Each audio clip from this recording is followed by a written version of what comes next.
जय गुरुदेव।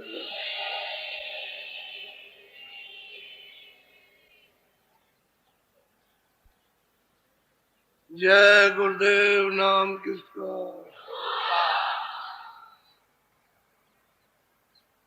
जय गुरुदेव नाम किसका।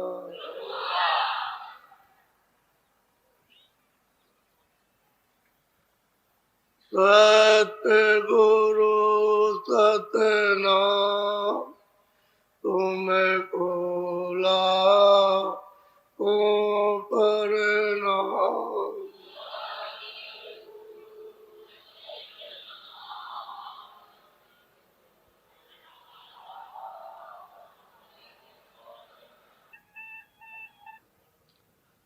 बच्चे और बच्चियों, ये लोगों को मालूम ही नहीं है कि मालिक ने अपना विस्तार कैसे किया है। और वो मालिक जो सबका धनी है, जो माता पिता है, जो प्रभु है, वो कहाँ रहता है और उसकी बड़ाई, उसकी महिमा वो कैसी है, उसका देश कैसा, किसी को नहीं मालूम। ये सब यहाँ आए और उसको सब के सब भूल गए। पता ठिकाना सब जाता रहा। महापुरुषों का आना तो इस कलयुग में अभी थोड़े से वर्ष हुए हैं, तब से आना शुरू हुआ। पहले संतों का पदार्पण मृतलोक में नहीं था। उस अनामी मालिक ने, जो अरूप है, अनाम है, उसने अपनी मौज मर्जी, अपनी इच्छा से 3 लोकों को स्थापित किया। एक अगम लोक, अगम पुरुष को बैठा दिया। एक अलग लोक, अलग पुरुष को बैठा दिया। और एक सतलोक, सतपुरुष। बस मालिक की ये इन तीनों लोकों की, उसकी विस्तार की इच्छा रही और सबको अपने अपने लोक में बैठा। और ये इतने बड़े बड़े लोक हैं कि जिसका कोई वर्णन नहीं कर सकता। तो मालिक का, उस अनाम पुरुष का कितना बड़ा धाम और देश होगा, उसकी कौन महिमा करेगा। बस उसने तो ये स्थापना अपनी मौज मर्जी से एक रस कर दी। अब जो कुछ भी विस्तार बहुत युगों, मुद्दतों, अनंतों युगों के बेशुमार गिनती खत्म होगी, उसके बाद तब ये सतपुरुष की इच्छा हुई, मौज मर्जी हुई, तो सतपुरुष ने सतलोक से ये सब विस्तार किया। ये विस्तार अनामी पुरुष का नहीं है, न अगम पुरुष का है, न अलग पुरुष। सतपुरुष का विस्तार है। सतलोक से उन्होंने नीचे का विस्तार किया।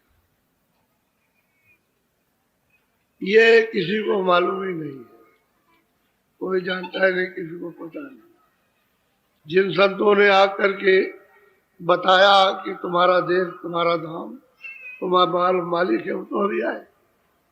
आप तो पहले की, जब से ये सृष्टि बनी और सतपुरुष ने जिनको भेजा, उनको, ईश्वर को, ब्रह्म को, पार ब्रह्म को, इनको सबको अधिकार दे दिया। इन्होंने जब नीचे का विस्तार किया तो ये इनका विस्तार। सतपुरुष ने तो अपना विस्तार कर दिया और सब साथ सामान मसाला दे दिया कि अपना मिला जुला करके ये बनाओ। मसाला सब दे दिया तो अब उसका कोई विस्तार नहीं। सत्पुरुष ने फिर कोई विस्तार नहीं।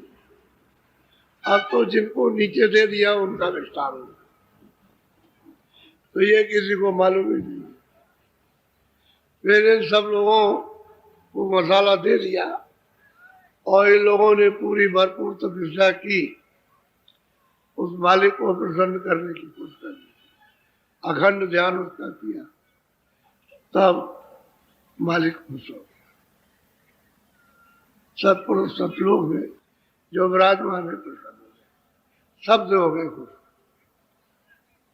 जितने भी इनके भेजे पुत्र थे, बच्चे थे, सब पर खुश हो गए और उन्होंने कहा कि हम तुम्हारी तपस्या से प्रसन्न है, खुश है, तुम क्या चाहते हो मांग लो। तो वरदान मांगा कि हमको जो जहां था कि हमको यहाँ का राज दे दिया जाए। उन्होंने कहा हमको यहाँ का राज, उन्होंने कहा हमको यहाँ 16 पुत्र है, तो उन्होंने मतलब यह है कि राज। सही सच्ची बात तो यह है कि अब राज किस पर होगा। आकाश बना दिया, सब रचना उसने कर दी, मंडल बना दिए, इनको सबको भेज दिया, स्थानों पर बैठा दिया। अब रचना कैसे होगी? खाली मसाला मिलाकर तो रचना नहीं हो सकती, क्योंकि मसाला तो जितना भी है सब जड़ होगा, कोई चेतन मसाला नहीं होगा। चेतन तो यही बैठे हुए स्थानों पर, बाकी मसाला सब जड़ है, जो भी है तत्व वो सब जड़ है। तब मालिक ने प्रसन्न होकर कहा, अच्छा हम तुमको देते हैं रचना करने के लिए, तो फिर सुरतों का भंडार 16 पुत्रों को दे दिया जाए, जो जिधर स्थान पर है सब बांट दिया। और सुरते ये सब सतलोक से आए, सब सतपुरुष ने इनको भेजा। और इन लोगों को भी पहले सत्य पुरुष ने भेजा था, सब लोग वही के हैं। ईश्वर का निकास वहीं से, जिसको मुसलमान खुदा कहते हैं, ईसाई घाट कहते हैं, वहीं से निकास हुआ उनका। सतपुरुष ने इनको भेजा और ब्रह्म को भी भेजा, जिनको मुसलमान रब कहते हैं, उनको भी सतलोक से भेजा। और पार ब्रह्म को भेजा, जिनको मुसलमान कहते हैं अल्लाह, उनको भी वहीं से भेजा। और महाकाल पुरुष को भी वहीं से भेजा, सबको वहीं से भेजा। और ये सुरतों को भी वहीं से दिया गया। अब इन लोगों को जब बांट दिया तो उन्होंने अपने शक्ति तो इनके पास थी ही, मसाला मिलने के बाद तो इनके पास क्षमता तो थी ही, तो इन्होंने फिर अपने अपने मसाले से रचना की। एक को कारण मसाला दिया तो उसने कारण रचना कर दी, दूसरे को सूक्ष्म मसाला दिया तो सूक्ष्म रचना कर दी। फिर उन्होंने मतलब यह है कि लिंग मसाला दिया तो लिंग रचना हो गई, और स्थूल मसाला दिया तो ये स्थूल रचना हो गई। असली बात तो यह है कि किसी को ये मालूम ही नहीं है कि ये विस्तार कहां से कैसे हुआ, किसी को पता। जब सुरतों को सतपुरुष ने शुरू में इनको बख्शीश में, दान में खुशी से दिया, जिसको खैरात कहते हैं, कि खुशी से दे दिया, उस समय तो आपका रास्ता खुला। इन्होंने यहाँ आकर के इनको जिस मसाले में रखा, उसमें उसकी उम्र 1 लाख वर्ष। इस मसाले में ये मसाला जड़ इसमें रखा था 1 लाख वर्ष। एक इसी आदमी की 1 लाख वर्ष की उम्र होती थी। ये तो तुम्हारे शास्त्रों में उसका प्रमाण मिलता है, सीधा सीधा कि हमने 10,000 वर्ष तपस्या की। जो पुराने शास्त्र लिखे चले आ रहे हैं, उन्हीं में लिखा हुआ है कि 10,000 और 20,000, यानी मतलब यह है कि हमने तपस्या की। तो कुछ छोटे में, कुछ बुढ़ापे में, समय लगेगा, कुछ जवानी में लगेगा। तो इतना तो उन्होंने तपस्या में लगा दिया। फिर वो तपस्या तो बचपन काल में होगी, तो तपस्या में लगाया, तो उससे ये प्रमाण मिलता है कि लाख वर्ष की उम्र इनको दी गई थी। जब इनको दी गई, यहाँ ले आए और ले आकर के इस मसाले में उन्होंने बैठाया दरवाजे पर, तो रास्ता खुला था आधे से अंत तक, यहां से लेकर के और शुरू तक रास्ता खुला था। कोई किसी जगह का पट नहीं था कि पर्दा लगा हो तो कोई छुप जाए, कुछ नहीं। जब ये सूरतें गर्भाधान में ये भेजी गई इस मसाले में, इस पिंड में, इस शरीर में, इस जिस्म में, तो जैसे ही गर्भाधान में आई और पिंड अंदर में तैयार हुआ और जैसे ही तुरंत को उसमें बैठाया, बस मतलब यह है कि गर्भाधान में ही उसकी आंख खुली थी, कान खुले थे, नाक खुली थी, अंदर से ही वो सब देखती थी, सुनती थी। कोई किसी तरह, क्योंकि पर्दा नहीं था। पर्दा होता तब तो अंधेरे में पर्दा कुछ नहीं, बस उसको देख रही है और सुन रही है, तो उसे गर्भाधान में कोई तकलीफ ही नहीं थी। तकलीफ तो जब हो, पीड़ा तो जब हो जब अंधकार हो। अंधकार था नहीं वहां, शब्द आ रहा था और प्रकाश था ही वहां पर। और जैसे ही बच्चा 9 महीने का बाहर आया, तो ये तुम रोज रामायण पढ़ते हो, हर घर में रामायण लिखी कि सत्ययुग जोगी सब विज्ञानी। जब ये सुरतें आई थी उस समय पर सब जोगी विज्ञानी, सब परम पद के अधिकारी थे। तुम्हारी रामायण में देखा, रोज गाना गाते हो उसी का और उसको समझते ही नहीं, क्योंकि रामायण का तो किसी को बोध है नहीं, और रामायण पढ़ते रहते हो। उसी में लिखा, ये कहीं नहीं लिखा है कोई बाकी था। एक तरफ से नर नारी सब जोगी विज्ञानी थे और सब परम पद के अधिकारी, सब करतार थे, और समय अपना पूरा किया, लाख बरस पर सीधे गए उस सत्य देश में, सत्य सतपुरुष के पास, उस सागर में वापस लौट गए। वहीं से भेजा गया था, वहीं से गया, क्योंकि रास्ता तो जाए थे उन्होंने। ऐसे 1 लाख बरस आपने पूरा किया, चले। फिर दूसरे आए, उन्होंने 1 लाख वर्ष वो भी गए, और तीसरे आए 1 लाख वर्ष पूरा किया, वो भी चले गए। इस तरह से अनगिनत खेपे चली गई, वापस लौट गई। तब ये देखा कि तुम सब चले जा रहे, और जब चले जाएंगे तो रचना किस पर होगी, फिर हमको तपस्या करनी पड़ेगी। तब फिर उन्होंने फिर अपनी शक्तियां ऊपर से भेजी कि जाओ तुम वहां पर तुम ले आए और तपस्या कराए, बस ये है।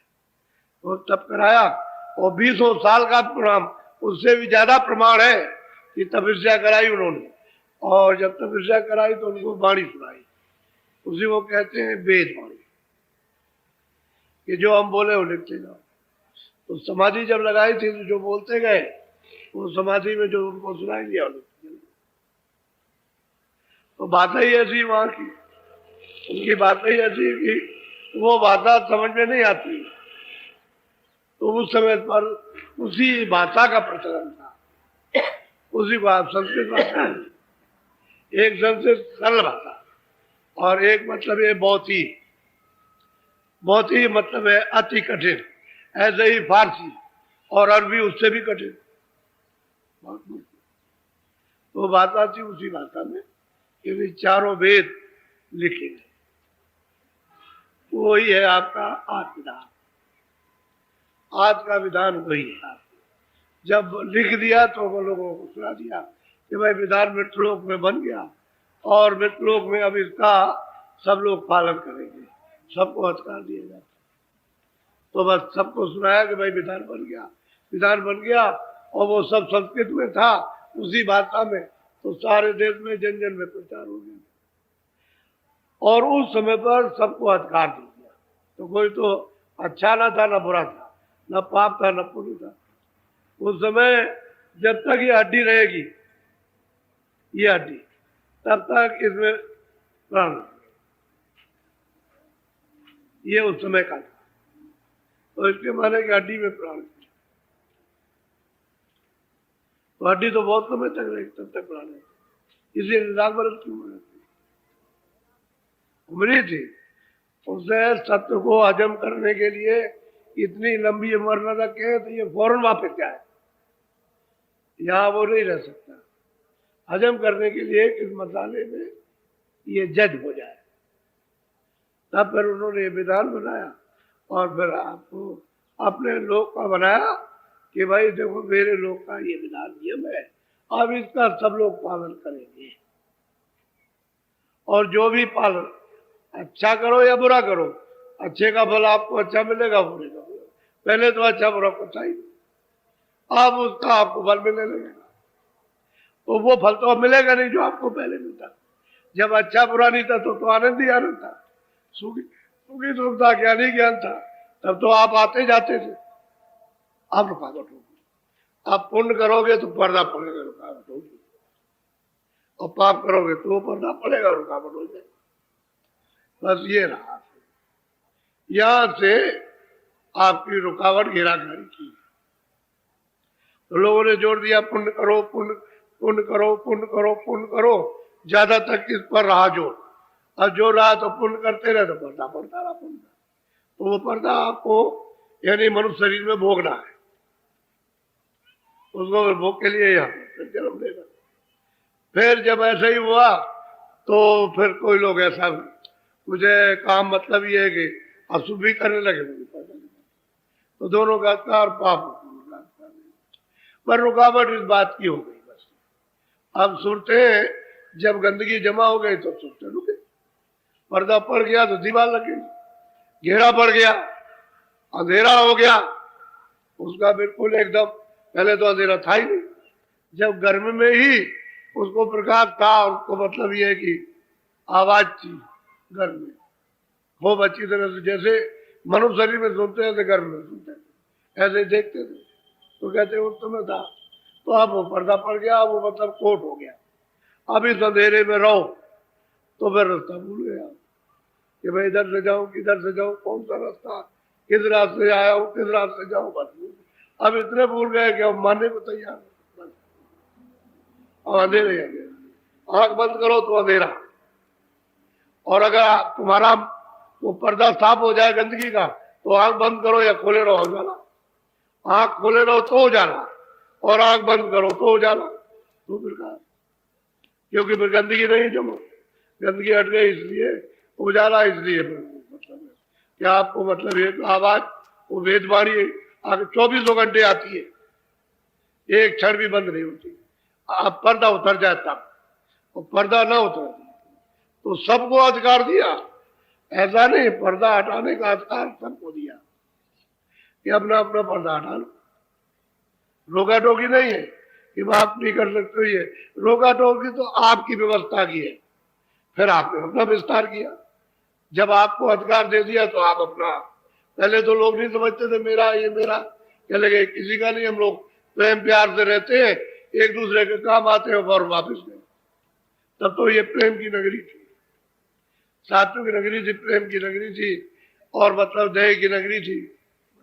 पहले सब कुछ नहीं था, यानी पशु पंछी भी नहीं थे, मनुष्य मनुष्य आए, इन्हीं में श्रुतों को लाया गया।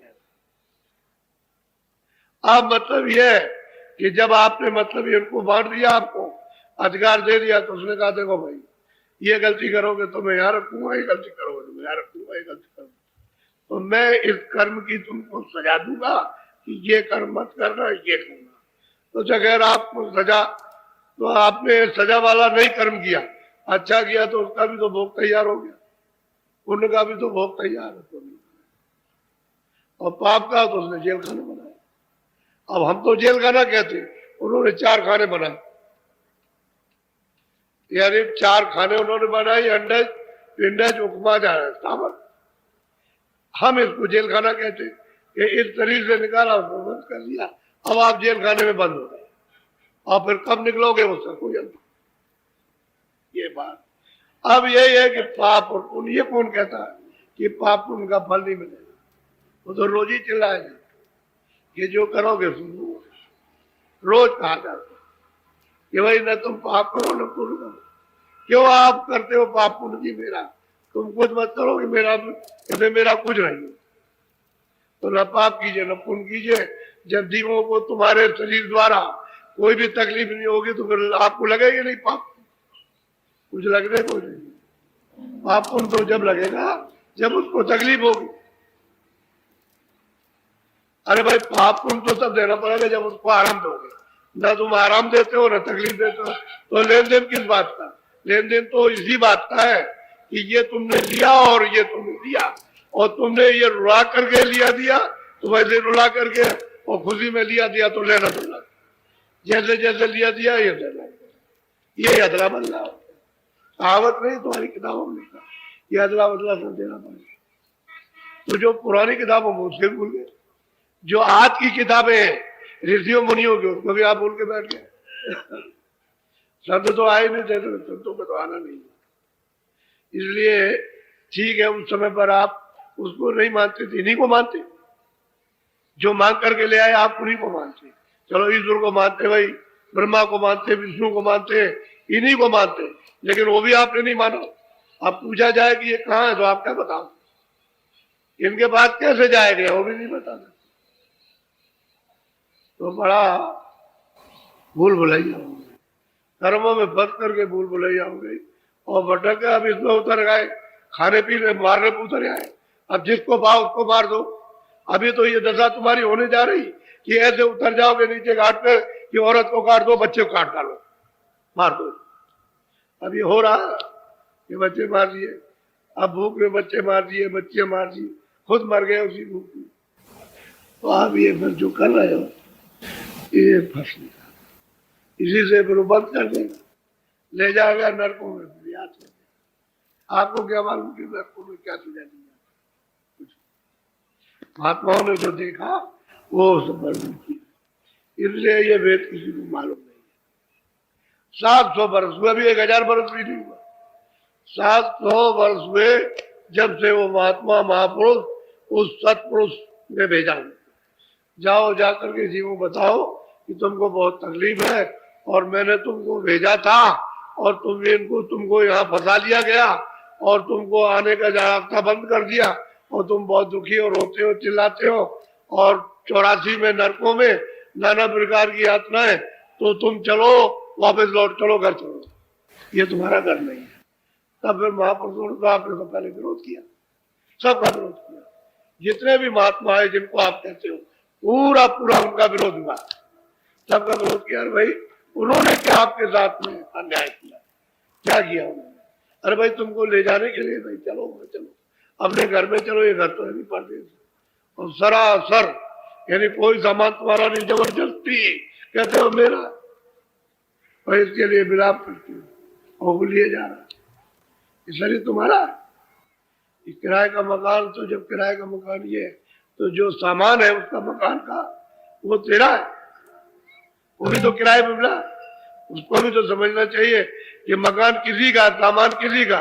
तुमको कहा भाई देखो ये सब सामान है और ये मकान, इसमें आराम से रहो और सामान को इस्तेमाल करो, तो आप ये सब उसने दे दिया कि भाई लीजिए ये मकान ले लीजिए और ये सामान है, इससे तो इसका लाभ उठाओ, इसको ठीक ठाक रखना और मेरे पास चले आओ।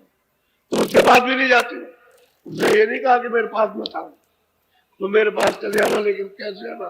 शुद्ध हो जाना, अशुद्ध मत रहना, शुद्धि कर लेना। क्या कि मन बुद्धि चित्त अंतःकरण जीवात्मा, इसको साफ करना, मेरे पास तब आना। गंदे लोग मेरे पास नहीं आ सकते, तो ईश्वर के पास भी नहीं जाते, उस खुदा के पास नहीं, घाट के पास भी नहीं जाते। गए पर काट डाला, पैर काटो, गला काट दो, सीधा काटो, पेट चीर दो, बस ये इसमें मजा आ रहा। बताओ कैसे जाओ? तो सजा देगा। तो महात्मा आए, उन्होंने आकर पहले तो बहुत विरोध हुआ कि जानते ही नहीं, फिर दूसरे आए, फिर तीसरे आए, फिर वो आए, एकदम से तांता लग गया। अब आप उनके रास्ते के सामने अब तो सीधा रास्ता, एक नहीं बहुत प्रमाण।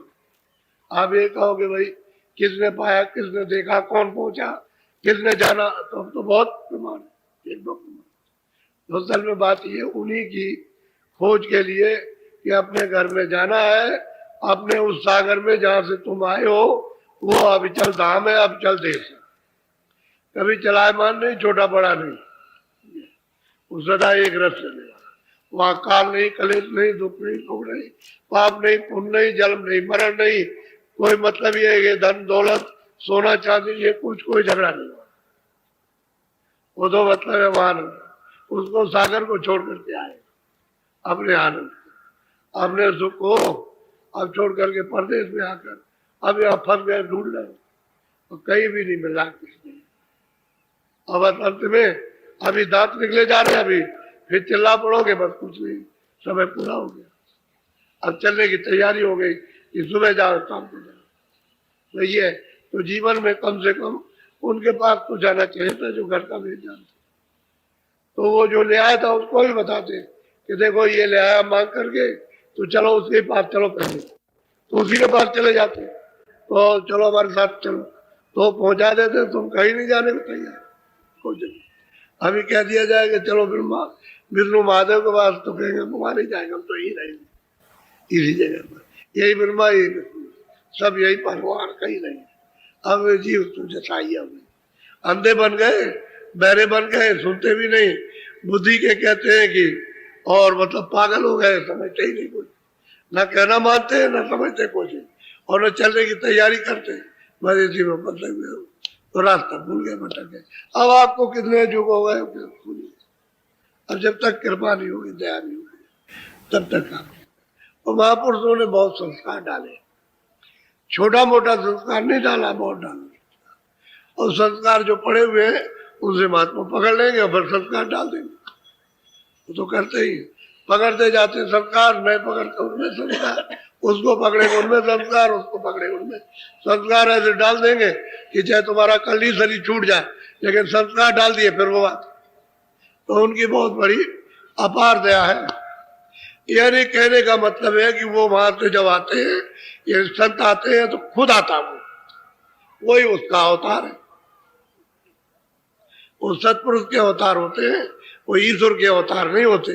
ईश्वर के अवतार तो अलग है कि जब जब वो यहाँ सच्ची में आनी, जब मनुष्य सत्य असत को छोड़ देता है कि सत्य क्या नहीं पहचानता, तब फिर वो आते हैं वहीं के नीचे के, तो फिर संग्राम करा देंगे और काट पीट करके सब बराबर करके फिर यहाँ से बस चल देंगे यहाँ से। तो उन पर भी अपराध लग जाता है, क्योंकि देह धरे का अपराध तो सब पर लगेगा, उनको भी सजा मिलेगी, बच वो भी नहीं सकते, बचेंगे वो भी नहीं। कोई कहे कि मैं बच जाऊंगा, वो भी नहीं। क्यों? कि ये तो हत्या मृत्यु में दे धरे का दंड है। अगर उनके पास शक्ति हो कि वो इन सबको मतलब है कि इसको झेल ले, इसको उठा करके फेंक दे, तो मतलब ये है कि बहुत से आते उन्होंने उठा ही नहीं पाया बोझा, तो खुद डूब गए। लेकिन मार काट करके बस ये करते हैं। तो कहने का ये है कि वो तो अलग होते, वो तो जिसने ये सब विस्तार किया है वो अब इधर आए, तो उन्होंने ये भेद बताया कि चलो चलो इस तरह से चलो, हम तुमको ले चले वापिस चलो। तो वो किसी की पूजा खंडित नहीं करते, ईश्वर की पूजा कराते, ब्रह्म की कराते, पार ब्रह्म की कराते, सबकी पूजा कराते। सबसे पहले वो कहते हैं चलो उसके देश के नियम का पालन करो। और यहाँ बताते हैं कि भाई अभी तक जो तुमने किया वो तुमने किया, लेकिन अब ये मत करना, अब आज से मत करो, कम से कम खान पान तो ठीक करो, कम से कम कि भाई अब हमको नहीं करना, अब किसी के ऊपर में जुल्म, किसी के अत्याचार नहीं करनी, तो इतना तो कम से कम करो, तो खान पान ठीक हो जाएगा। तो महात्मा फिर अंदर की सफाई करे, जब सफाई करे तभी तो कुछ मिलेगा, और गलीज लदा रहेगा तो फिर क्या आपको मिलेगा? तो जो बताओ उसको करो, तो आप उसके बाद भी पहुंच जाओगे, फिर आगे भी पहुंच जाओगे, आगे भी, अरे स्वर्ग में भी पहुंचोगे और स्वर्ग के परे भी चलो और उसके भी परे चलो आप। तो वो रास्ता है, रास्ते ही बताते, रास्ते ही में सब मिलेगा। स्वर्ग कोई बड़ी चीज नहीं है, स्वर्ग के बैकुंठ के दरवाजे पर आप बैठो और अपना बोझा नहीं हटा सकते, और स्वर्ग नहीं जा सकते और बैकुंठ जा सकते, और दरवाजे पे सूरत बैठी है, इधर मृतलोक का दरवाजा, उधर स्वर्गलोक का दरवाजा, और बीचों बीच में बैठी हुई है। लेकिन उधर उसने अपना आधार छोड़ दिया, शरीर के साथ उसका आधार हो गया, और दरवाजे पे बैठी हुई है। और जिस योनि में जाएगी यही दोनों आंखों के पीछे दरवाजे ही पर आएगी, यानी पशु में जाए, पंछी में जाए, कीड़ों में जाए, लेकिन उसका लगाव बस मतलब यह कि इसके साथ हो गया, बस दरवाजे पे बैठी हुई है, वो लगाव के कारण, क्योंकि उसका प्रकाश उसमें फंस गया, प्रवेश हो गया, अब वो अपने आप नहीं निकाल सकती, बस ये, इसलिए जड़ ने उसको जकड़ दिया और वही सूरत, वही जीवात्मा जड़ हो गई। अब उसको कहते हैं जड़ हो गई, जड़ में फंस गई तो जड़ रूप हो गई। अब दरवाजे पे बैठी है कि जब चाहे तब सिमटाव करे, लेकिन कोई आधार मिल जाए सिमटाव करने का, आधार नहीं मिलेगा तो बच्चा कुछ नहीं हो सकता। बड़ी सीधी सादी बात, लेकिन जीव इतने भटक है, बाहर तो कुछ नहीं। ये तो मंदिर है, मनुष्य मंदिर है। तुम्हारी पुरानी जो पहले की किताबें संतों के आने की है, उसमें भी जिक्र किया हुआ है, थोड़ा सा नीचे का जिक्र किया हुआ, उससे भी पता चलता है कि मनुष्य मंदिर है। ये जिस्मानी मस्जिद है, इसमें खुदा की आसमानी आवाज आती है, यानी भगवान की देववाणी सदैव उच्चारण होती रहती है नीचे के लोगों की, लेकिन आप उसको भी नहीं समझते हो, तो वो जो मालिक है जो सबका, उसे आप कैसे समझ सकते हो? उसका आप पता कैसे लगा सकते हो? जब तक उसको जानने वाला न मिले तब तक कुछ नहीं हो सकता। तो आज ये प्रथम दिन है, आज 25 तारीख है। आपको ये बताया था कि 25 से लेकर और 3 तारीख तक ये कार्यक्रम होगा। 28-29 की रात को तो भंडारा, 4 दिन पहले और 4 दिन बाद, और 1 दिन बीच का 29, 9 दिन हो जाते हैं। तो ये 9 दिन का कार्यक्रम है। बहुत सचेत होकर के, चित्त को लगा करके इस चीज को सुनने की जरूरत है। तो ये तो मैंने आपको ये बताया कि भाई वो जो अनाम पुरुष है वो तो अलग है, उसने तो अपना जो विस्तार था एक रफ, वो उसने विस्तार कर दिया और उसने ये कह दिया कि भाई मैं तो इन तीनों में मैं हूं, इन तीनों में मेरा रूप है और मैं अलग हूं, मैं अलग हूं, वो अलग है। अब वो सतलोक से सतपुरुष ने ये सब विस्तार किया। तो सतपुरुष को आप ईश्वर मत कहिए, न ब्रह्म कहिए, न पार ब्रह्म, न महाकाल पुरुष, वो तो अलग है। वो तो इनको उन्होंने पैदा किया, भेजा है, इनके नाम अलग अलग है और ये नाम अपना नहीं बदल सकते, जो इनका नाम वही नाम रहेगा हमेशा। तो इसलिए अभी जहां से हम सब लोग आए वहां का तो पता ठिकाना मिलता तो चलने की तैयारी होती, तो संघर्ष करके नहीं जाओगे कि हमारे किसी से संघर्ष करें और चले जाए, वो कुछ नहीं। जिसका जो कर्जा है, जो कर्मों का कर्जा लेन देन का है, इस मृत्युलोक व्यवस्था दे दो, ले लो। तो आप नहीं दे सकते तो महापुरुषों से कहो कि हम नहीं दे सकते हैं और अब हम कोई कर्जा ला देंगे भी नहीं, तो महापुरुष कृपा करेंगे, दया करेंगे और तुमको घाट पर बैठा करके तुम्हारे कर्जे को तुमसे और अपनी तरफ से माफ करो और उसे माफ करा देंगे, तो तुम बिल्कुल हल्के हो जाओगे। जब हल्के हो गए रिहा हो जाओगे। रिहा कहते हैं तुमने सजा काट ली तो मतलब ये कि अब रिहा हो गए, जेल से बाहर कर दिए, इसको कहते हैं रिहाई। कहते हैं अब तुम्हारा छुटकारा हो जाएगा और न तुम कर्जा दोगे न लोगे, न तुम्हारा जन्म होगा न मरण होगा। कर्जे ही लेन देन का तो जन्म मरण है, जब तुम्हारे पास नहीं रहेगा तब नहीं होगा जन्म मरण। और चलो अपना, तो कुछ तुम निमित्त मात्र, कुछ वो और कुछ वो, ये तीनों मतलब ये है। क्योंकि फिर आप भक्ति सबकी करोगे कि भाई ईश्वर को भी मानते हो, हम भाई ब्रह्म को भी मानते, पार्वती को भी मानते और सतपुरुष को, और सबका ध्यान करते और अपने घर में जाना चाहते, तो बैर विग्रह किसी से नहीं, किसी से भी। भाई जिसका जो नियम है उसका पालन करते, तो आप यहाँ के नियम का पालन करो, सीधा साधा काम है और नियम का पालन करो तो दस चलो घर में, घर के रास्ते में चल पड़ो। तो भाई रास्ते में चलोगे तो घर पहुंच जाओ। तो मददगार को चाहिए, मददगार नहीं मिलेगा तो आपको ले नहीं जा सकते, आपको दिखाता चलेगा तभी तो ले जाएगा और तभी आप चल सकोगे। इसलिए ये आज 25 आज पहला दिन है, तो आज इतना मुहूर्त हो गया। मुहूर्त मुहूर्त हो गया। अब यह है कि शाम को 4:30 बजे आप 10 मिनट पहले यहाँ, क्योंकि काम तो कोई है नहीं यहाँ पर। जितने बाहर के लोग आए शहर के आदमी छोड़ करके, तो शहर के लोग जैसे आप छुट्टी आए हो या काम छोड़ करके आए हो, दुकान छोड़ के आए हो, कोई साधु तो नहीं हो, सब काम अपना अपना करते हो, बाल बच्चे वाले हो, ऐसे यहाँ से भी छुट्टी ले सकते हैं। क्या बात, जब इतनी दूर से आ रहे हैं तो आप इसको सुनने समझने के लिए और कुछ प्राप्त करने के लिए तो 4:30 के 10 मैदान में उपस्थित हो जाइए।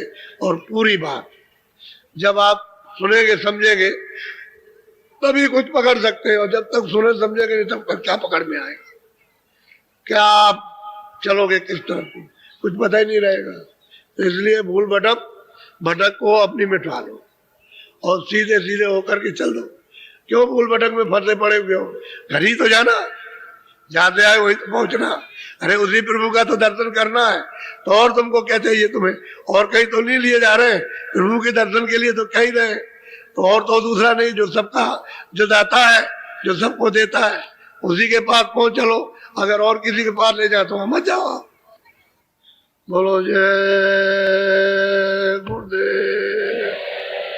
देखो मेरी बात को, ये ठीक रहेगा बच्चा तो भजन होगा, ये मकान अच्छा रहेगा, ठीक ठाक रहेगा, मलम पट्टी ठीक इसकी रहेगी और इसमें कोई रोक टोक नहीं लगे तो भजन बढ़िया होगा, तब जल्दी काम हो जाएगा। और रोक टोक इसमें लग गया तो बच्चा बन जाएगा।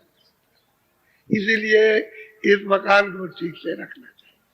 और आपने मकान की बेकदरी कर दी, बिल्कुल एकदम इस मकान को कुछ नहीं समझते हो, बस इसमें आनंद मिल जाए, इसमें मिल जाए आनंद, इसमें मिल जाए, बस इसमें लिपटे पड़े हुए हो और आनंद का ही है नहीं।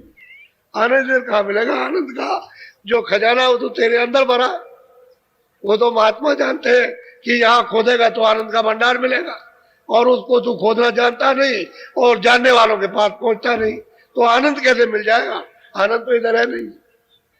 इसलिए इस प्रकार संयम बहुत बड़ी चीज है। संयम से रहोगे, खान पान शुद्ध रखोगे तो इसमें यानी विकार, इसमें बीमारियां नहीं धसेंगी, उनको गुंजाइश ही नहीं मिलेगी। शरीर ठीक रहेगा तो बीमारियां नहीं आती। और शरीर अगर मान लो कि आपने इसमें दरवाजा खोल दिया बट फिर वे सोचा कि बस जर्जर कर देती, फिर ये कुछ नहीं कर, फिर भजन नहीं कर सकता। भजन तो अच्छे शरीर से होता, और हम खराब शरीर से भजन करा रहे हैं कि अच्छा बैठ जाओ भाई, बैठ जाओ, अच्छा बैठो, भजन करो, अच्छा बैठो, खराब शरीर से। और खराब शरीर से भी लोगों को यानी अनुभव होने लगता, तो इस मालिक की दया समझ लिया। हम तो सेवादार,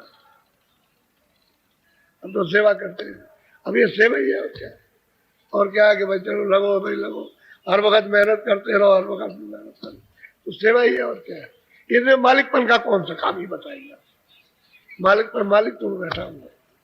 बाकी जितने भी महात्मा आए वो सब सेवा ही करते हैं, तभी जीवों को जगा करके, चिता करके, समझा के, बुझा के और भजन करा करके वापिस ले गए, वो तो सेवा ही करते। तुम तो गंदे कूड़े कचड़े सब लदा हुआ, भूत भरे हो, एकदम से काले के काले हो गए, उसको सफेद करके ले जाते, वो सेवा ही तो करते हो क्या। तो सेवा उनकी स्वीकार करनी चाहिए। सेवादारों की, जो मालिक के सेवक होते हैं, उनकी सेवा को स्वीकार करना चाहिए, कबूल करना चाहिए कि भाई हमारे ऊपर में मदद हो रही है हमारे लिए, और छोड़ दोगे तो कैसे काम होगा। बोलो जय गुरुदेव।